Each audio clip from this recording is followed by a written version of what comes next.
మార్చి 31 దాకా 4.8% తగ్గించారు జీడిపిలో. వచ్చే సంవత్సరం 4.4% చేస్తున్నారు. ఒకప్పుడు 9.2% ఉన్నది 4 ఏళ్ల క్రితం. అదే సమయంలో పెట్టుబడులు పెంచారు. రికార్డు స్థాయిలో వరుసగా 3 ఏళ్ల పాటు పెట్టుబడులు దేశంలో పెంచారు. రాష్ట్రాలు కూడా పెట్టుబడుల కోసం గణనీయంగా డబ్బులు ఇస్తున్నారు. కాబట్టి ఆ రకంగా చూస్తే ఆర్థిక క్రమశిక్షణ విషయంలో ఇది చాలా ప్రశంసనీయమైన బడ్జెట్. సార్ అలాగే బడ్జెట్లో తెలంగాణ రాష్ట్రానికి సరైన ప్రాతినిధ్యం ఇవ్వలేదు సార్. అంటే బడ్జెట్లో అన్ని రాష్ట్రాల పేర్లు చెప్పరు అదే పనిగా. ఏదో బీహార్లో ఎలక్షన్లు ఉన్నాయి కాబట్టి రాజకీయంగా 4 సార్లు బీహార్ మాట్లాడారు అంతే. మీకు మొత్తం చూడాల్సింది నేను ఎందుకు ఇందాక చెప్పాను మీకు ఎంత డబ్బులు రాష్ట్రాలకు కేటాయించారు. 25,60,000 కోట్ల రూపాయలు రాష్ట్రాలకు జాతీయ స్థాయి నుంచి నిధులు అందుతున్నాయి. 25,60,000 కోట్ల రూపాయలు ఇవన్నీ రాష్ట్రాలకు వస్తున్న డబ్బులే. ఇవి కాకుండా జాతీయ స్థాయిలో ప్రభుత్వం మరొక 11,20,000 కోట్ల రూపాయలని పెట్టుబడులు పెడుతున్నారు. అది ఎక్కడ పెడతారు? రాష్ట్రాల్లోనే. అంటే 36,81,000 కోట్ల రూపాయలు జాతీయ స్థాయి నుంచి రాష్ట్రాల్లో ఖర్చు అవుతుంది. ఇది ఏదో రాష్ట్రంలో ఖర్చు అవుతుంది కదా. అవును సార్. మీరు విడివిడిగా పద్ధతులు చూస్తుంటే వస్తుంది. కానీ 4 సార్లు తెలంగాణ పేరు చెప్తే ఆంధ్రప్రదేశ్ పేరు చెప్తే ఉబ్బిపోవటము, పేరు చెప్పకపోతే తగ్గిపోవడం కాదు. అసలు ఏం జరుగుతుందో మనం గణాంకాలు తెలుసుకోవాలి సార్. ముఖ్యంగా రాష్ట్రంలో 8 మంది భారతీయ జనతా పార్టీకి సంబంధించిన ఎంపీలు ఉన్నారు సార్. కేంద్రంలో అధికారంలో ఉంది. సో వాళ్ళ వల్ల ఎలాంటి ఉపయోగం జరుగుతుందంటే ఏం చెప్తారు సార్? అది వారు చెప్పాలి, నన్ను అడిగితే ఎట్లాగా సార్. అంటే ఏమైనా జరుగుతుందని సార్ సంవత్సరం దాదాపు సంవత్సరం. ఇప్పుడు మన దేశంలో ఏ పార్టీ అధికారంలో ఉన్నా కూడా రాష్ట్రంలో జిల్లాల విషయం కావచ్చు, దేశంలో రాష్ట్రాల విషయం కావచ్చు, ఎవరికి అన్యాయం చేయలేరు. మనం ఆ స్థాయి దాటిపోయాం సార్. ఒకప్పుడు అట్లా ఉండేది. ఒకప్పుడు ప్రధానమంత్రి గారు మరొకరు తలుచుకుంటే ఇందిరాగాంధీ దగ్గర కాలంలో ఇతర కాలంలో ఈ రాష్ట్రంలో కావాలంటే ఇచ్చేవాళ్ళు, ఇంకో రాష్ట్రం కాదంటే కాదనేవాళ్ళు. ఒక రాష్ట్రంలో కావాలంటే పెట్టుబడి పెట్టేవాళ్ళు, ఇంకో రాష్ట్రం లేదు. అంత ఇష్టం వచ్చినట్టు లైసెన్స్ రాజ్యం ఉండేది. ఇప్పుడు అట్లా కాదు. ఇప్పుడు అన్ని రాష్ట్రాలకి ఒక ప్రత్యేక ప్రతిపత్తి ఉన్న కొన్ని రాష్ట్రాలకేమో కొన్ని ప్రత్యేకంగా 11 రాష్ట్రాలు ఉన్నాయి. ఈశాన్య భారతంలో రాష్ట్రాలు, తర్వాత సిక్కిము, ఆ తర్వాత ఉత్తరాఖండ్, హిమాచల్ ప్రదేశ్, జమ్మూ కాశ్మీర్. ఈ వేరు. అన్ని పార్టీలు ఏ అంగీకారానికి వచ్చినా వాళ్ళకి ప్రత్యేకంగా కొంత ఇచ్చేస్తారు. మిగతా రాష్ట్రాలంటికి కొన్ని పద్ధతుల ప్రకారం వెళ్ళిపోతాయి. ఒకళ్ళు ఎక్కువ ఒకళ్ళు తక్కువ ఉండదు. కాబట్టి పూర్వకాలంలో లేదు. ఆ పరిస్థితి పూర్తిగా దాటిపోయాం. సహజంగానే పార్టీలు ఒకటి దేశంలో న్యాయం జరగాలి, కొంత ఫార్ములా ప్రకారం చేయాలి. రెండోది రాజకీయంగా మన పరపతి పెంచుకోవాలి, ప్రభావం పెంచుకోవాలి. ఈ 2 కారణాలతో సహజంగానే గట్టిగా పోటీ పడతారు. అలాగే రాష్ట్రం లోపల కూడా ఇప్పుడు కొన్ని జిల్లాలు మాకు రాలేదంటారు. అది వాస్తవం కాదు. అది మన దేశంలో వనరుల్లో పంపిణీ వరకు చాలా నిజాయితీగా సమర్థంగా జరుగుతుంది. వనరుల వినియోగం ఎట్లా ఉందో వేరే విషయం. దానిలో అవినీతి ఎంత ఉంది, సద్వినియోగం చేస్తున్నారా, మరొక పథకాలు ఉన్నాయో అది వేరే విషయం. కాబట్టి ఇవన్నీ ఊరికేంటి ఏదో మాట్లాడుతుంటాం మనం, దీని వాస్తవాలు కాదు సార్. దేశ రాజధాని ఢిల్లీలో వేశారు. ప్రజలు భారతీయ జనతా పార్టీ వైపు ఉన్నట్టు తెలిసింది. మొన్న వాళ్ళ తీర్పు కూడా భారతీయ జనతా పార్టీకి ఓటు వేయడం జరిగింది. కానీ చాలా వరకు కూడా ఆమ్ ఆద్మీ పార్టీ కూడా ఈసారి గెలుస్తుంది, ముచ్చటగా 3వసారి హ్యాట్రిక్ కొడుతుందని కూడా సర్వేలు వచ్చినాయి సార్. ఏం చెప్తారు సార్ ఈ రిజల్ట్ పైన? అంటే మన ఎన్నికల వ్యవస్థ first past the post system అంటాం. అంటే 1 ఓటు ఎక్కువ ఉంటే గెలుపు, 1 ఓటు తక్కువ ఉంటే ఓటమి. అప్పుడు ఏమవుతుందంటే కొద్దిపాటి ఓట్ల తేడా ఉన్నా కూడా సీట్ల సంఖ్య చాలా పెద్ద ఎత్తున మార్పు ఉండొచ్చు. అవును సార్. మనకి అందిన సమాచారం ప్రకారం, తుది సమాచారం నేను చూడలేదు, వస్తే 2% తేడా ఉంది 2 పార్టీలకు మధ్య. 2% ఓట్ల శాతం 2% తేడా. కానీ సీట్ల శాతం వచ్చేసరికి 45-22 అయింది. అవును సార్. మన ఎన్నికల వ్యవస్థ అట్లాంటిది. కాంగ్రెస్ పార్టీ పెద్దగా బరిలో లేకుండా పోయే కొద్దిపాటు తప్ప. కాబట్టి ప్రధాన పార్టీ 2 ఉన్నప్పుడు 2-3% తేడా ఉన్నా కూడా సీట్ల శాతం గణనీయంగా మారిపోతుంది. అంతే తప్ప ఇదేమి ఏకపక్షంగా జరిగిన ఎన్నిక నేను అనుకోవట్లా. అది 2% అనేది పెద్ద ఎక్కువ తేడా కాదు. 3% అన్నది. కాంగ్రెస్ ఆమ్ ఆద్మీ పార్టీ కలిసి పోటీ చేయించుంటే సార్ ఫలితం వేరే విధంగా ఉండేదా సార్? చెప్పలేము, మనం అనుకున్నట్టుగా ఉండదు. ఇప్పుడు అధికారంలో ఉంది ఆమ్ ఆద్మీ పార్టీ. అవును సార్. కాబట్టి మామూలుగా ఏమవుతుందంటే అధికారంలో ఉన్న పార్టీ ఓట్లు అధికారంలో ఉన్న పార్టీకి ఉంటాయి, అధికారానికి ఆ పార్టీకి వ్యతిరేకంగా ఓట్లు ఉంటాయి. ఇప్పుడు ఎప్పుడైతే ఇంకో పార్టీ ఉందో ఆమ్ ఆద్మీ పార్టీ వ్యతిరేక ఓట్లు చీలు ఉండొచ్చు. ఇప్పుడు ఎవరు లెక్కలు వాళ్ళు వేసుకుంటారు. వాస్తవానికి చీలే సార్. అంటే ఢిల్లీ అసెంబ్లీ చూసుకుంటే సార్, ఢిల్లీ అసెంబ్లీలో అక్కడ అరవింద్ కేజ్రీవాల్ పోటీ చేసినారు, అక్కడ పర్వేష్ సింగ్ వర్మ ఆయనకు వచ్చిన మెజారిటీ 1800 సార్. వేరే కాంగ్రెస్ పార్టీ క్యాండిడేట్ సందీప్ దీక్షిత్కి 3000 పైచీలకు ఓట్లు వచ్చినాయి సార్. వచ్చినాయి. కానీ ఈ 3000 మంది అరవింద్ కేజ్రీవాల్కి ఓటేసారని మీరు చెప్పలేరు. ఆయనకు వేసేవాళ్ళకి అలాగే వేసిండేవాళ్ళు. ఓకే. ఆయనకు వ్యతిరేక ఓటే చీలు ఉండొచ్చు కూడా. కాబట్టి ఇవన్నీ మనం ఊరికి అరిథమెటిక్గా అంచనా వేస్తే జరిగేది కాదు. పార్టీలు పోటీలో ఉన్నాయి, ప్రజలు ఓటు వేశారు. ఒకరు నెగ్గారు, ఇంకోటి నెగ్గలేదు. నెగ్గితే బులబాటం అక్కర్లేదు, నెగ్గకపోతే బాధ అక్కర్లేదు, తీర్పును స్వీకరించాలి. సార్ ఇక్కడ డిఫరెన్స్ ఏంటంటే సార్, 2014 నుంచి పార్లమెంట్లో బీజేపీకి ఓటేస్తున్నారు సార్. క్లీన్ స్వీప్ 7 లోక్సభ 2 సార్లు అంతే అండి. 2 సార్లు అంతే అయింది. అంటే ఢిల్లీలో దేశంలో ఇప్పుడు మామూలుగా కూడా దేశంలో మీరు గమనించినట్లయితే ఒక 3-4% ఓటర్లు న్యూట్రల్గా ఉంటారు. దేశానికి ఒక రకంగా రాష్ట్రానికి ఒక రకంగా వేస్తారు. ఉదాహరణకు 2009లో నాకు బాగా గుర్తున్నది, మన్మోహన్ సింగ్ గారు ప్రధానమంత్రిగా మళ్ళీ ఎన్నిక జరిగినప్పుడు రాష్ట్రము దేశం ఒకసారి జరిగినాయి. రాష్ట్రంలో రాజశేఖర్ గారు మళ్ళీ ప్రభుత్వంలోకి వచ్చారు, మన్మోహన్ సింగ్ గారు ప్రభుత్వంలో మళ్ళీ వచ్చారు. కానీ అసెంబ్లీకి పడ్డ ఓట్ల కంటే కాంగ్రెస్ పార్టీకి లోక్సభ ఓట్లు ఎక్కువ. అప్పుడు ఆనాడు కూడా 2009లో 3-4%. అందులో మోదీ లాంటి ప్రభావశీలమైన నాయకుడు ఉన్నప్పుడు మన్మోహన్ సింగ్ గారు కొంచెం నెమ్మదిగా ఉండేది. అవును సార్. ఈయన కొంచెం గట్టి నాయకుడు కదా. అవును సార్. ఫైర్ నాయకుడు. ఇష్టమన్నా లేకపోయినా కూడా ఒక పెద్ద నాయకుడు కదా, అవును సార్. జనాకర్షణ నాయకుడు కదా. అది ఉన్నప్పుడు అది కొంచెం ఎక్కువ ఉంటుంది. కాబట్టి లోక్సభ ఎన్నికల్లో పడే ఓట్ల తీరు, అసెంబ్లీ పడే ఓట్ల తీరు కొంత తేడా. మామూలుగా దేశమంతా కొద్దిగా ఉంటుంది, ఎక్కువ ఉండదు. కానీ ఢిల్లీలో ఎక్కువ ఉంటుంది. ఢిల్లీలో ఎందుకని, ఢిల్లీలో ఎక్కువ మంది మధ్యతరగతి వర్గాలు. ఢిల్లీలో దేశం మొత్తంలో అతి ఎక్కువ తలసరి ఆదాయం అన్నది నగరం ఢిల్లీ. ఓకే. దేశం మొత్తంలో 3 ఢిల్లీలో దేశం అన్ని ప్రాంతాల నుంచి వచ్చిన వాళ్ళు. కాబట్టి ఇక్కడ మామూలుగా ఉన్న దాంట్లాగా మన కులం మన ప్రాంతం అన్న భావం కొంచెం తక్కువ పనిచేస్తుంది. అక్కడ అప్పు లేదా సార్? ఢిల్లీ రాష్ట్రానికి అప్పు లేదు, ఉండదు. మహానగరాలు ఇప్పుడు హైదరాబాద్ నగరాన్ని ఒక రాష్ట్రం చేస్తే ఆ రాష్ట్రం స్వసంపన్నంగా ఉంటుంది. డబ్బులన్నీ ఇక్కడే ఉంది. Right sir. అవును. కాబట్టి ఢిల్లీ కూడా వీళ్ళ గొప్పతనం కాదు, సంపద అంతా నగరాల్లో ఉంది. అందుకే నేను చెప్పేది అన్ని నగరాలు కాదయ్యా, చిన్న చిన్న పట్టణాలు కూడా రావాలి మనకి. మన పిల్లలు బతుకు తెరువు కావాలంటే నిరుపేదలు, రెక్కాడితే డొక్కాడిన వాళ్ళు అందరూ హైదరాబాద్కి మరి ఏ రకమైన ఆలనా పాలన లేకుండా చిన్న ఆదాయాలతో వచ్చి బతకడం కష్టంగా ఉంది. అక్కడే ఆదాయాలు వచ్చి ఏర్పాటు కూడా చేయాలని గట్టిగానే వాదిస్తున్న కారణం అదే. అంత మహానగరాల్లోనే సంపద, డబ్బంతా అక్కడే ఉండిపోయింది అది. సార్ అలాగే ఆంధ్రప్రదేశ్ విషయానికి వస్తే ఆంధ్రప్రదేశ్లో కూటమి ప్రభుత్వం పనితీరు ఏ విధంగా ఉంది సార్? అక్కడ అసలు రాష్ట్ర విభజనప్పుడే ఎలాగైతే హైదరాబాద్ వల్ల తెలంగాణకి లాభం చేకూరిందో, హైదరాబాద్ పోవడం చేత ఆంధ్రప్రదేశ్ నష్టం చేకూరింది. ఆ పైన గత 5 ఏళ్లలో గత ప్రభుత్వం రేపన్నది లేనట్లుగా కనీసమైన బాధ్యత లేకుండా ఆర్థిక విషయాల్లో పూర్తిగా దివాలా తీసే ఏర్పాటు చేసింది. దాంతోపాటు పెట్టుబడులు, తెలంగాణలో ఏ పార్టీ ఉన్నా కూడా పెట్టుబడులు, భవిష్యత్తు, ఆర్థిక ప్రగతి దాని మీద ఎంతగానో దృష్టి పెడుతున్నారు. ఇందాక చెప్పాను మీకు. అది పూర్తిగా అసలు అభివృద్ధి అంటే అదేదో పెత్తందారులకు కావాల్సింది, పేదలకు కావాల్సింది కాదు. అభివృద్ధి అక్కర్లేదు, బటన్ నొక్కితే చాలని విచిత్రమైన రాజకీయాన్ని తీసుకొచ్చి నాశనం చేశారు. ఒక ఆర్థిక క్రమశిక్షణ లాగా దివాలా తీశారు. అభివృద్ధికి ఊతమవ్వక భవిష్యత్తును నాశనం చేశారు. ఆ పరిస్థితుల్లో కూటమి వచ్చింది. కూటమి వచ్చినప్పుడు ఏం పొరపాటు చేశారు? అప్పటికే సంక్షేమం పూర్తిగా ఎక్కువైపోయి అభివృద్ధి పూర్తిగా కుంటుపడిపోయిన రాష్ట్రంలో సంక్షేమాన్ని మరింత రెట్టింపు చేస్తామని వీళ్ళు హామీలు ఇచ్చారు. అవును సార్. లేని డబ్బులు లేవు. అవును సార్. సహజంగా ఆర్థికంగా తీవ్రమైన సంకటం ఉంటుంది. సూపర్ 6 తీవ్రమైన సంకటం ఆర్థికంగా ఉంటుంది. కానీ మేలు ఏంటంటే చంద్రబాబు నాయుడు గారికి కానీ పవన్ కళ్యాణ్ గారికి కానీ క్రెడిబిలిటీ ఉన్నది. చంద్రబాబు నాయుడు గారు గతంలో హైదరాబాద్ నగరం ఉమ్మడి ఆంధ్రప్రదేశ్లో ఇవాళ హైదరాబాద్ నగరం ఎట్లా ఉందంటే ఖచ్చితంగా ప్రధాన పాత్ర అయిందని అందరూ ఒప్పుకుంటారు. చంద్రబాబు నాయుడు పార్టీలు పక్కన పెట్టండి. గొప్పతనం ఏంటంటే దాన్ని రాజశేఖర గారు కొనసాగించారు. ఓకే. దాన్ని తర్వాత కాంగ్రెస్ ప్రభుత్వాలు కొనసాగించినాయి. దాని తర్వాత టీఆర్ఎస్ ప్రభుత్వం కొనసాగించింది. మళ్ళీ కాంగ్రెస్ కొనసాగిస్తుంది. కాబట్టి చంద్రబాబు నాయుడు గారికి దాని మీద ఆ నమ్మకం ఉంది. పెట్టుబడులు తీసుకొస్తారు, మౌలిక సదుపాయాలు బాగు చేస్తారని చెప్పని. కాబట్టి ఆర్థిక సంక్షోభం మాత్రం చాలా తీవ్రమైనది, దానిలో అనుమానం లేదు. తీవ్రమైన సంక్షోభము, దాన్ని గుర్తించాలి. పార్టీలకు అతీతంగా ప్రజలంతా కలిసి రావాలి. ఒక్కరోజు దాని నుంచి బయటపడేది లేదు. అదే సమయంలో అభివృద్ధికి ఢిల్లీ నుంచి నిధుల కొరత ఉండదు. నిజమైన అభివృద్ధికి, పెట్టుబడులకి, పోలవరం ప్రాజెక్ట్ కావచ్చు, జాతీయ రహదారులు కావచ్చు, రాజధాని నిర్మాణం కావచ్చు, మెట్రో కారిడార్ కావచ్చు, పారిశ్రామికీకరణ కావచ్చు, దాన్ని సద్వినియోగం చేసుకోవాలి. క్రమక్రమంగా ఆర్థిక భారం నుంచి బయటపడేందుకు జాగ్రత్తగా ఏర్పాట్లు చేసుకోవాలి. సార్ వైసీపీ పరిస్థితి ఏమంటారు సార్? వైసీపీ పని అయిపోయినట్టేనా సార్ ఆంధ్రప్రదేశ్లో? ఏ పార్టీని మీరు అట్లా అనుకోకూడదు. ఉదాహరణకి ఢిల్లీలో ఆమ్ ఆద్మీ పార్టీ ఓడిపోయింది, 22 సీట్లు వచ్చినాయి. అవును సార్. పని అయిపోయినట్టు 2% ఓట్ల తేడా.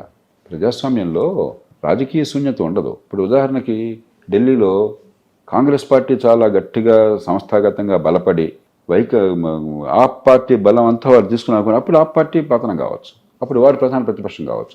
అలా అవుతుంది. కానీ ప్రతిపక్షం లేకుండా ఉంటుంది. అక్కడ ఎవరు లేకపోతే మిమ్మల్ని తీసుకొస్తారు ప్రతిపక్షంగా.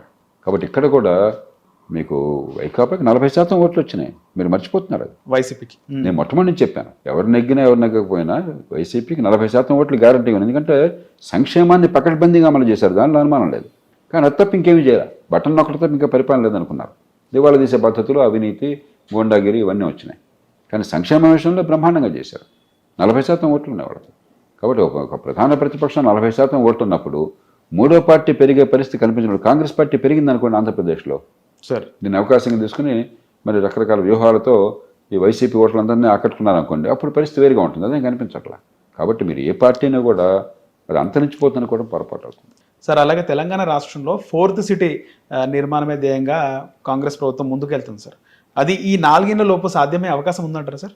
ఇప్పుడు ఒక్కరోజు జరగకపోవచ్చు, కానీ మంచి పథకాలు వేస్తే కాలక్రమేణా భవిష్యత్తు జరుగుతుంది. కానీ నా ఆందోళన ఏమిటంటే అంతా హైదరాబాద్ చుట్టుపక్కల ఆలోచిస్తున్నారు. మంచిదే, మనంతా హైదరాబాద్లో ఉన్నాం. అవును సార్. అంటే ఇక మిగతా తెలంగాణలో వాళ్ళంతా కూడా చిన్న అల్పాదాయంతో 10,000 12,000 రూపాయల వచ్చే వాళ్ళంతా కూడా హైదరాబాద్ చెత్త పట్టుకు రావాలా? నిలబడి లేకుండా ఇక్కడ దుర్భర దారిద్ర్యంలో బతకాలా? ఎక్కడో ఒక చోట ఉండి 15 కిలోమీటర్ల రోజు ప్రయాణం చేసి 10,000 కోసం పనిచేయాలా? ఒక్కరోజు పని లేకపోతే పస్తులు ఉండాలా? ఒక్కరోజు జబ్బు చేస్తే సంక్షోభం రావాలా? ఆలనా పాలన లేకుండా. అలా కాకుండా తక్కువ నైపుణ్యం తక్కువ ఆదాయం వచ్చే వాళ్ళకి ఎక్కడిక్కడ ఉపాధి కల్పన కోసం చిన్న చిన్న పట్టణాలు కూడా పెంచామనుకోండి, మీకు మీ ఊరి దగ్గరలోనే పట్టణం ఉన్నట్టయితే, అక్కడ ఉద్యోగం పనిచేస్తున్నట్టయితే ఆదాయం సరిపోతుంది. అక్కడ 15,000 వస్తే ఇక్కడ 50,000-40,000 వచ్చినట్లు లెక్క. అక్కడ ఆలనా పాలన ఉంటుంది. మీకు తెలిసిన వాళ్ళు, బంధువులు, మిత్రులు, తెలిసిన వాతావరణం ఉంటుంది. మూడోది కుటుంబంతో కలిసి బతకగలుగుతాం. అవును సార్. ఇక్కడ ఒంటరిగా బతకాల్సి వస్తుంది. కాబట్టి ఎంతసేపటికి మనకు భూములు ఉన్నాయి కాబట్టి, మన ఇళ్ళు ఉన్నాయి కాబట్టి, మనం ఇక్కడ ఉంటున్నాం కాబట్టి, ఈ హైదరాబాద్ ఒక్కటే అనుకుంటే హైదరాబాద్ని బాగు చేయాలి, హైదరాబాద్ని బాగా గర్వించేట్టుగా అభివృద్ధి చేయాలి. కానీ దాన్ని మిగతా ప్రాంతాన్ని ఎలా చేయకూడదు. దీంతోపాటు ఎక్కడికక్కడ చిన్న పట్టణాల అభివృద్ధి, తక్కువ నైపుణ్యం ఉన్నవాళ్ళు ఈ లేబర్ ఇంటెన్సివ్ ఇండస్ట్రీస్లో ఉపాధి కల్పన కోసం అక్కడ 15,000-20,000 వచ్చినా కూడా బ్రహ్మాండంగా వచ్చినట్లు లెక్క. అలాంటి ఉపాధిని పెంచే ఏర్పాటు గ్రామాలకు దగ్గరగా ఉన్న పట్టణాల్లో చేసి పట్టణీకరణ నమూనా మారకపోతే అంతా హైదరాబాదు అది మంచిది కాదు. సార్ అలాగే తెలంగాణలో 10 మంది బీఆర్ఎస్ ఎమ్మెల్యేలు కాంగ్రెస్ పార్టీలో చేరడం జరిగింది. ఇప్పుడు వాళ్ళు న్యూట్రల్గా ఉండిపోయారు సార్. వాస్తవానికి ప్రభుత్వానికి వ్యతిరేకంగా మాట్లాడుతున్నారు మహిపాల్ రెడ్డి కానీ, దానం నాగేందర్ కానీ. సుప్రీంకోర్టులో కూడా చాలా ఫైట్ నడుస్తుంది సార్. ఏం చెప్తారు? 10 మంది ఎమ్మెల్యేలకు సంబంధించి ఉప ఎన్నిక రాష్ట్రంలో రాబోతుంది అంటారా? అది నేను చెప్పలేను. మనకి ఏమైందంటే పార్టీ ఫిరాయింపు నిషేధ చట్టం అనేది పేరుకు పెట్టినా కూడా అధికార పార్టీలోకి ఫిరాయిస్తే ఏమీ కాకుండా చూసుకున్నారు. ఎందుకంటే స్పీకర్ చేతుల్లో అధికారాలు. అవును సార్. స్పీకర్ అధికార పార్టీకి చెందిన ఆయన. ఇవన్నీ కూడా నిజంగా మీరు చట్ట ప్రకారం చేయాలంటే, రాజ్యాంగ ప్రకారం చేయాలంటే 3 నిమిషాల్లో చేయొచ్చు. కానీ 3 ఏళ్ళు పోయినా, పదవి కాలం పూర్తయినా కూడా జరగకుండా చూస్తుంది. ఈలోపు ఎన్నికలు అయిపోతే జనం మర్చిపోతారు, మళ్ళీ ఎలక్షన్కి వెళ్తారు. అలా అయిపోతుంది. అందుకనే నిజంగా దీన్ని అమలు చేయాలన్నట్టయితే మామూలుగా మిగతా అనర్హత ఉందనుకోండి, ఉదాహరణకి నేరస్తుడిగా శిక్ష పడింది, లేకపోతే దివాలా తీశారు, ఐపీ పెట్టారు, లేకపోతే మరొకటి, ఇలాంటి కారణాలు ఉన్నట్టయితే రాజ్యాంగం ఏం చెప్పిందంటే ఎన్నికల సంఘం నివేదిక ఆధారంగా ఎమ్మెల్యే అయితే రాష్ట్ర గవర్నరు, ఎంపీ అయితే దేశ రాష్ట్రపతి ఆయన తొలగిస్తారు వాళ్ళని చెప్పారు. ఎన్నికల సంఘం ఇచ్చిన నివేదిక శిరోధార్యము అని చెప్పారు. ఆ రకంగా పెడితే అప్పుడు న్యాయం జరుగుతుంది. అది ఎలాగో పెట్టే ఆలోచన లేదు. కాబట్టి ఈ లోపల రాజకీయంగా వాళ్ళ బలం ఉన్నంతగా నడుపుతూ ఉంటారు.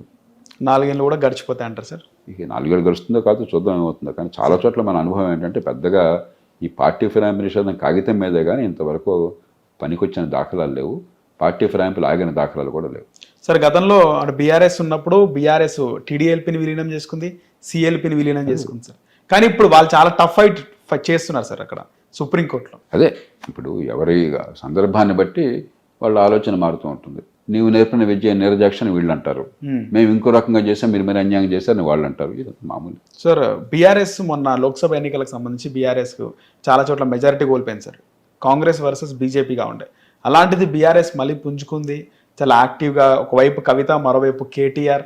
నేను చూస్తే కవిత కేసీఆర్ పాలన ఐఫోను, రేవంత్ రెడ్డి పాలన చైనా ఫోన్ అని చెప్పి ఆమె కామెంట్ చేసింది. అంటే నలుగురు వాళ్ళు ఫైట్ చేస్తున్నారు సార్, కౌంటర్స్ ఇస్తున్నారు. వేరాజ్ కాంగ్రెస్ లో రేవంత్ రెడ్డి ఒక్కరే కౌంటర్ ఇస్తున్నారు. వ్యక్తిగతమైన రాజకీయాల్లోకి అవన్నీ వాళ్ళు పార్టీ వ్యూహాలు వాళ్ళు చూస్తుంటారు, నాకు అనవసరం. కానీ మనం గుర్తించాల్సింది ఏంటంటే సార్, మన ప్రజాస్వామ్యంలో, మన ఎన్నికల వ్యవస్థలో ప్రధానంగా 2 పార్టీలకే స్థలం ఉంది. అందుకే నేను అసెంబ్లీ ఎన్నికల ముందు చాలా స్పష్టంగా మళ్ళీ చెప్పాను, నిజమైన పోటీ జరుగుతోంది టీఆర్ఎస్కి ఇంకో పార్టీకి మధ్య కాదు, కాంగ్రెస్కి బీజేపీకి మధ్య. ఏ పార్టీ రెండో పార్టీకి నిలబడితే వాళ్ళు ప్రధాన ప్రతిపక్షం అవుతారు, అప్పుడు ఎన్నిక టీఆర్ఎస్కి వాళ్ళకి మధ్య అవుతుంది. అప్పుడు మొదట్లో కొంతకాలం పాటు బీజేపీ అనిపించారు ఉప ఎన్నికల వాటిలో. అవును సార్. కానీ జనరల్ ఎలక్షన్ వచ్చేసరికి బీజేపీ వెనక్కి వెళ్ళింది. అవును సార్. ప్రజల మనసులో కాంగ్రెస్, కాబట్టి ప్రధాన పోటీ కాంగ్రెస్కి. అలా ఇప్పుడు కూడా కాంగ్రెస్ అధికారంలో ఉంది. అవును సార్. ప్రధాన పోటీ జరగబోయేది ముందు మొట్టమొదటి స్థాయిలో పోటీ బీజేపీకి, టీఆర్ఎస్కి, లేదా బీఆర్ఎస్కి మధ్య. అంటే ప్రజల దృష్టిలో రెండో పక్షం ఎవరని. అప్పుడు ఆ తర్వాత ఎవరైతే రెండో పక్షంగా వస్తారో కాంగ్రెస్కి వాళ్ళకి మధ్య పోరాటం జరుగుతుంది. సహజంగానే ఎవరి ప్రయత్నాలు వాళ్ళు చేసుకుంటారు. Okay sir. సార్ ఫైనల్గా రాష్ట్రంలో రీసెంట్గా జరిగిన ఒక చిలుకూరు బాలాజీ టెంపుల్లో ప్రధాన అర్చకుడు రంగరాజన్ పైన హిందూ ముసుగులోనే వెళ్ళి వాళ్ళు బెదిరించడము, వాళ్ళ సైన్యంలో చేరాలి అని చెప్పి ఆయన పైన కొంచెం భౌతికంగా కూడా దాడి చేయడం జరిగింది సార్. మీరు కూడా చూసిండొచ్చు. ఇప్పుడు ఇవాళ పేపర్లో కొంచెం హెడ్డింగ్ చూశాను నేను, నాకు వివరం తెలియదు. సార్ ఖచ్చితంగా హింసను ఎవరు ఏ సందర్భంలో ప్రయోగించినా కూడా దాన్ని మనం తీవ్రంగా నిరసించాలి. ప్రజాస్వామ్యంలో హింసకి తావులేదు. ఒకవేళ మీకేమన్నా ఆందోళన ఉన్నా కూడా, అభిప్రాయ భేదాలు ఉన్నా కూడా, నాకు తెలియదు ఇక్కడ విషయం ఏంటో కూడా. సార్ అంబేద్కర్ చాలా స్పష్టంగా చెప్పారు, ప్రజాస్వామ్య రాజ్యాంగం వచ్చిన తర్వాత ఓటు హక్కు, వాక్ స్వాతంత్రం, వాటి ద్వారా మీరు అభిప్రాయ భేదాలని మనం పరిష్కరించుకోవాలి. కానీ హింసకి, ఆటంకానికి, బంధులకి, రస్తారోకోలకి ప్రజాస్వామ్యంలో తావు లేదు. కాబట్టి దాన్ని ఏ రకమైన బేషరతుగా నిస్సందేహంగా మనం గ్రహించాలి అలాంటి సంఘటనలన్నింటినీ కూడా. ఇక ఈ సందర్భంలో నాకు విషయం ఏంటో తెలియదు సార్, అంతకని చెప్పలేను సార్. 2009 ఎన్నికలు అవి చాలా స్పెషల్ ఎన్నికలు అని చెప్పుకోవచ్చు సార్. ఎందుకంటే అవి ఉమ్మడి రాష్ట్ర చివరి ఎన్నికలు సార్. ఆ ఎన్నికల్లోనే మొట్టమొదటిసారి మీరు అసెంబ్లీకి వెళ్ళారు, మెగాస్టార్ చిరంజీవి గారు అసెంబ్లీకి వెళ్ళారు, ప్రస్తుత ముఖ్యమంత్రి రేవంత్ రెడ్డి కూడా మొట్టమొదటిసారి అసెంబ్లీకి వెళ్ళారు సార్. ఆ రోజు అసెంబ్లీ వాతావరణం ఏ విధంగా ఉండే సార్? అప్పుడు రెండు రకాలుగా. ఇప్పుడు తెలంగాణ ఉద్యమం ఉధృతిలో ఉన్నది. రాజశేఖర గారు పోగానే, రాజశేఖర గారు ఉన్నంతకాలం ఒక రకంగా ఉండేది, కొద్ది కాలమైన ఉన్నది.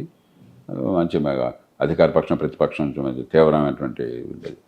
ఆయన పోయిన తర్వాత ఎప్పుడైతే తెలంగాణ ఉద్యమం బాగా ముందుకు వచ్చిందో, ఆ ఉద్యమం కారణంగా సగం రోజుల పాటు అసెంబ్లీ నడవాల సరిగ్గా, సగం రోజులు, మిగతా సగం రోజులు బాగా నడిచింది. మళ్ళీ ఉదాహరణకి కొన్ని ప్రశ్నలు నేనే లేవనెత్తినప్పుడు దాని మీద 4-5 గంటలు చర్చ జరిగేది, ఇప్పుడు పార్టీలకు అతీతంగా, ప్రాంతాలకు అతీతంగా. కానీ చాలా సందర్భాల్లో వెంటనే గొడవ అవడం అలా ఉండేది.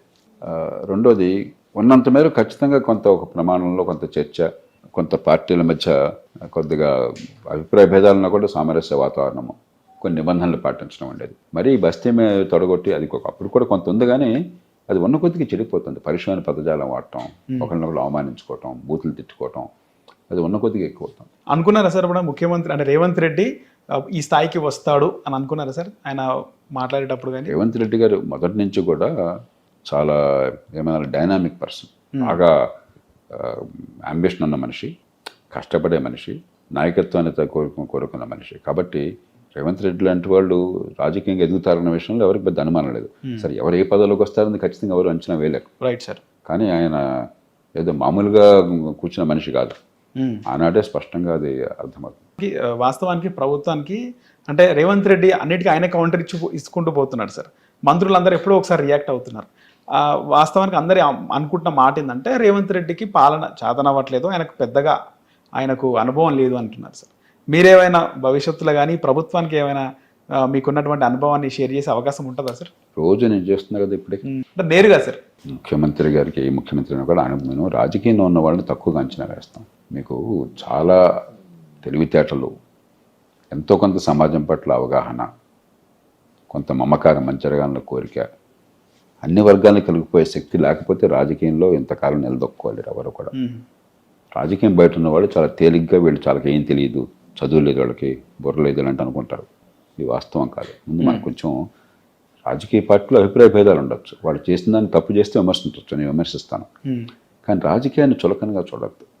రేవంత్ రెడ్డి గారు 2009 ఎన్నికయ్యారు. అవును సార్. అప్పటి నుంచి అసెంబ్లీలో, లోక్సభలో ఎన్నికవుతూనే ఉన్నారు. అవును సార్. మరి ఆయన పార్టీ కాకుండా కాంగ్రెస్ పార్టీకి వెళ్ళి నాయకత్వాన్ని తీసుకున్నారు, ఎన్నికల్లో గట్టిగా పోరాడారు, ప్రజల మద్దతు పొందారు. వీళ్ళందరినీ మీరు చులకనగా అనుకుంటే ఎట్లాగా? వాళ్ళకి ఏం అసలు అవగాహన ఉండదు, వాళ్ళకి ఏం తెలియదు అనుకుంటే ఎట్లాగా? ఏ పార్టీ అయినా సరే. కాబట్టి మనం కొంచెం ప్రజాస్వామ్యంలో ఎన్నికైన నాయకుల పట్ల గౌరవంతో ప్రవర్తించాలి. రెండోది, కాంగ్రెస్ పార్టీలో జాతీయ స్థాయిలోనేమో అందరూ ఒకే కుటుంబానికి, ఒకే వ్యక్తికి పట్టం కడతారు. రాష్ట్రాల్లో మళ్ళా గొల్లలు పడతారు. అది పెద్ద కొత్త లేదు. అది ఇప్పుడు ఎలా ఉందో నాకు తెలియదు, అవి ఉండుంటాను నాకు తెలియదు. అంటే నేను లోతుకి నేను వెళ్ళని పట్టించుకోండి. నేను ఎందరో మిత్రులే నాకు, ఈ పార్టీగా నా పార్టీగా. అవును సార్. మనకు కావాల్సింది రాష్ట్ర హితమే తప్ప వ్యక్తుల మీద మనకి అనవసరం. సార్, రేవంత్ రెడ్డి గారు ఆయన ఎమ్మెల్యేగా, ఎంపీగా గెలిచారు కానీ ఎప్పుడు మంత్రి అవ్వలేదు సార్, నేరుగా ముఖ్యమంత్రి అయినాడు. సో ఆయన పాలన ఏ విధంగా ఆయనకు సాధ్యమవుతుంది సార్? ఆయన మోదీ గారు డైరెక్ట్గా ముఖ్యమంత్రి అయ్యాడు. ఆయన మోదీ గారు ఎమ్మెల్యే అవడంతో ముఖ్యమంత్రి అయ్యాడు, ఎంపీ అవుతున్న ప్రధానమంత్రి అయ్యాడు. ఆ కారణంగా పాలన కుంటుపడింది అని అంటారా? ఓకే. ఎన్టీ రామారావు గారు డైరెక్ట్గా ముఖ్యమంత్రి అయ్యారు. అవును సార్. కాబట్టి ఖచ్చితంగా అనుభవం అంటే కొంత ఉపయోగం ఉంటుంది. కానీ నాయకత్వ లక్షణాలు ఉండాలి తప్ప అవగాహన, సమాజం పట్ల అవగాహన, నాయకత్వ లక్షణాలు, మరి 10 మందిని కలుపుకుపోయేటువంటి శక్తి సామర్థ్యాలు అవి చూడాలి, కానీ అవి డైరెక్ట్గా అయినారా అనుభవం ఉందా అన్నది అది కొంత ఉపయోగపడుతుంది, కానీ అదంత ముఖ్యం కాదు. సార్, చివరిగా మీరు స్థాపించినటువంటి లోక్సత్తా పార్టీ మళ్ళీ భవిష్యత్తులో ఈ స్థానిక సంస్థల ఎన్నికల్లో అయినా ఏమైనా పోటీ చేసే అవకాశం ఉందా సార్? నేను ఎందుకు పార్టీ పెట్టామో చెప్పాను, ఎందుకు ఎన్నికల్లో పోటీ చేస్తున్నామో చెప్పాను, ఎందుకు ఎన్నికల్లో పోటీ మానుకున్నామో కూడా చెప్పాను. దీనిలో ఎక్కడ రహస్యం కానీ కుట్రలు కానీ ఉండవు. లోక్సత్తా పార్టీ పెట్టినప్పుడు నాకు తెలుసు అధికారం అసాధ్యమని, ఎందుకంటే మన ఎన్నికల వ్యవస్థలో 3వ పార్టీకి దాదాపు అసాధ్యం. ఆప్కి ఢిల్లీలో అధికారం రావడం అనేది, తర్వాత పంజాబ్ రావడం అనేది సాధారణ విషయం కాదు. అది కొన్ని అసాధారణ పరిస్థితుల వల్ల, అక్కడున్న ప్రత్యేక పరిస్థితుల వల్ల.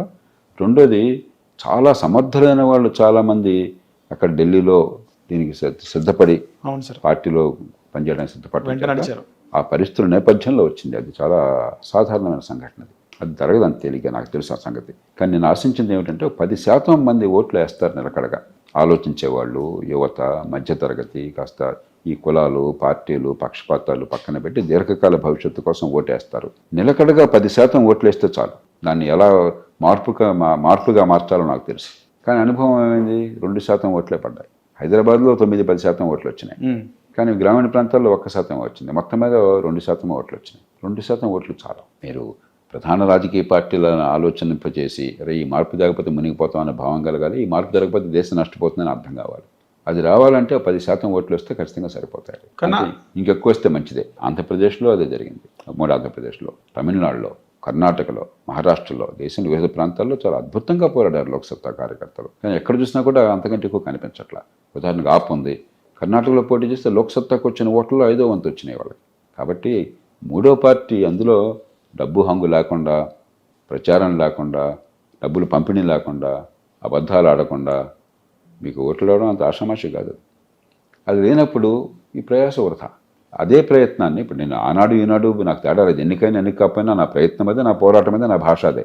నేనాడు మరి ఇదే బట్టలు వేసుకున్నాను, ఇదే భాష మాట్లాడి, ఇదే పనులు చేశాను. నేను దేశంలో మార్పు కోసం చేస్తుంది. ఎన్నికల్లో వల్ల ఫలితం ఈ పద్ధతికి లేనప్పుడు మిగతా పద్ధతుల్లో చేద్దాం. కానీ ఆ రోజుల్లో చాలా మంది మీ వెంట నడవడానికి సిద్ధపడ్డారు సార్. అవే ఉండే ఇప్పటికి కూడా. నాకంటే మీరు చెప్పాలి, ఏ విషయం మీద నిజం ఎవరు చెప్తున్నారు, పనికొచ్చేది ఎవరు చెప్తున్నారు అన్న ప్రశ్న అడిగితే బహుశా ఎవరికి మెజారిటీ వస్తుందో రాష్ట్ర ప్రజలకు తెలుసు. అవును సార్. అది వేరు, ఓటు వేరు. మనం కన్ఫ్యూజ్ అవుతున్నాం. ముఖ్య నాయకులు ఎవరైనా అప్పట్లో మిమ్మల్ని ఫాలో అవ్వడం ఇలాంటివి జరిగినాయి సార్ 2009లో? పేర్లు అనవసరం. చాలా మంది ముందుకు వచ్చారు మంచి ఉద్దేశంతో. కొంతమంది కలిసి నడిచారు, కొంతమంది వెనక్కి వెళ్ళిపోయారు వాళ్ళ కారణాలు. ఇవన్నీ పేరు నేను ఎప్పుడు ఇలాగా పేర్లు బయట పెట్టి ఇంకోటి ఇబ్బంది పెట్టి ఆ రకమైన మనిషిని కాదు, నాకు అర్థం కాదు. Right sir. ఎవరి నిర్ణయాలు వాళ్ళు తీసుకుంటారు. కానీ మనం అర్థం చేసుకోవాల్సింది ఏంటంటే, ఇందాక చెప్పాను ఒక మాట, ప్రజల్లో నమ్మకం ఉండటం వేరు, ఓటు పడడం వేరు. మన దేశంలో ఓటు వేయాలంటే సామాన్యుడు చాలా ప్రలోభాలకు గురవటం ఒకటి. డబ్బులు ఇవన్నీ మనకు తెలుసు, కులం, మతం ఇవన్నీ ఉంటాయి. అది కాకుండా నాకు అండగా బలమైనటువంటి పార్టీ నిర్మాణం లేకపోతే నేను ఓటు వేయలేను అనే పరిస్థితికి వచ్చాను. ఎందుకంటే ఏ చిన్న పని కావాలన్నా మధ్యవర్తి కావాలి. అందుకని ప్రతి ఊళ్ళో ఈ పార్టీలు ఎలాంటివైనా కూడా ప్రతి ఊళ్ళో ఆ ఊరి జనాభాను బట్టి 10 మంది, డజన్ల మంది కార్యకర్తలు. ఒక్కొక్క నియోజకవర్గంలో కొన్ని 100 మంది, కొన్ని 1000 మంది కార్యకర్తలు గ్రామాల్లో. ప్రతి పనికి జనానికి అందుబాటులో ఉంటాం. నిజాయితీ రాజకీయంలో అది సాధ్యం కాదు. వాళ్ళందరికీ నేను దారిలో చూపెట్టను, వాళ్ళకి భోజనాట్లో పెట్టను నేను. అరే ఈ కాంట్రాక్టులు తీసుకుంటారా, ఇదిగో ఇది ఈ పనులు చేసుకుంటారా, ఈ పైరువేలు చేసుకుంటారా అని చెప్తే అది చేస్తే మనం కూడా ఆ పార్టీలోకి అయిపోయాం కదా. అవును సార్. మనం కొంచెం లోతుకి వెళ్ళాలి. ఈ పార్టీలు దుర్మార్గులు కాదు. వాళ్ళు ఈ కార్యకర్తల్ని నిలుపుకోలేకపోతే పార్టీలు నడవు. నిలుపుకోవాలని చెప్పంటే మరి చట్ట ప్రకారం చేయడం సాధ్యం కాదు. అవును సార్. ఒక పార్టీ కార్యకర్తలను పోషించుకోవాలంటే ప్రధాన పార్టీలు ఎలక్షన్లో 25-30 కోట్లు అవుతుందో మనకు తెలుసు. మిగతా టైంలో నెలకి 15-20 లక్షలు ఖర్చు పెడుతున్నారు. మీకు ఆ సంగతి తెలుసా? ప్రత్యక్షంగా కానీ పరోక్షంగా కానీ. మీరు అడగండి, ఎవరన్నా ఎమ్మెల్యేలను అడగండి ప్రైవేట్గా, లేదా పార్టీ నాయకులను అడగండి ఆ నియోజకవర్గంలో. ఏదో రూపంలో 15-20 లక్షల ఖర్చు అవుతున్నారు ఈ 5 సంవత్సరాల లోపు. ప్రతి నెలకి వీళ్ళు కాపాడుకోండి, ప్రత్యక్షంగా కానీ పరోక్షంగా కానీ. 20 లక్షలు. రాజకీయం అంత కష్టం అయిపోయింది. అది పార్టీ పని కాకూడదు. ఎప్పుడైతే స్థానిక ప్రభుత్వాలు నాశనం అయిపోయినాయో, ఎప్పుడైతే పరిపాలన యంత్రాంగం ప్రజల కోసం పనిచేయడం ఆగిపోయిందో కొన్ని విషయాల్లో తప్ప, పార్టీలు ఆ భారాన్ని మోస్తున్నాయి, ఆ పాపాన్ని మోస్తున్నారు వాళ్ళు. అది ఎప్పుడైతే దానికి నేను సిద్ధపడను, అది సాధ్యం కాదు. 3వ పార్టీగా సాధ్యం కాదు. ఓకే సార్, ధన్యవాదాలు సార్. హిట్ టీవీ యాప్, ఇందులో short news, live news, entertainment shows, movies, digital magazines తో పాటు మీ జిల్లా వార్తలను కూడా ఫ్రీగా చూడొచ్చు. అంతేకాదు కేజీ నుంచి పీజీ వరకు విద్యార్థులకు స్కాలర్షిప్ కూడా అందిస్తున్నాం. ప్రతి వారం 10 మందికి లక్కీ డ్రా ద్వారా ఒక్కొక్కరికి 10,000 రూపాయలు అందిస్తున్నాం. ఇంకెందుకు ఆలస్యం, వెంటనే హిట్ టీవీ యాప్ ని డౌన్లోడ్ చేసుకుని ఫ్రీగా ఎంటర్టైన్మెంట్ పొందండి. Hit TV app. Hit TV app. Please download Hit TV app. Hit TV యాప్ని ఫ్రీగా డౌన్లోడ్ చేసుకొని ఎంజాయ్ చేయండి. మీకు నచ్చిన ఎంటర్టైన్మెంట్ కోసం హిట్ టీవీ యాప్ ని ఫ్రీగా డౌన్లోడ్ చేసుకుని ఎంజాయ్ చేయండి. హిట్ టీవీ యాప్ని డౌన్లోడ్ చేసుకుని ఆస్వాదించండి, ఆశీర్వదించండి. ఇంతమంది సెలబ్రిటీలు హిట్ టీవీ యాప్ ని డౌన్లోడ్ చేసుకోండి అని చెప్తున్నారంటే ఎంత మంచి యాప్ ఆలోచించండి.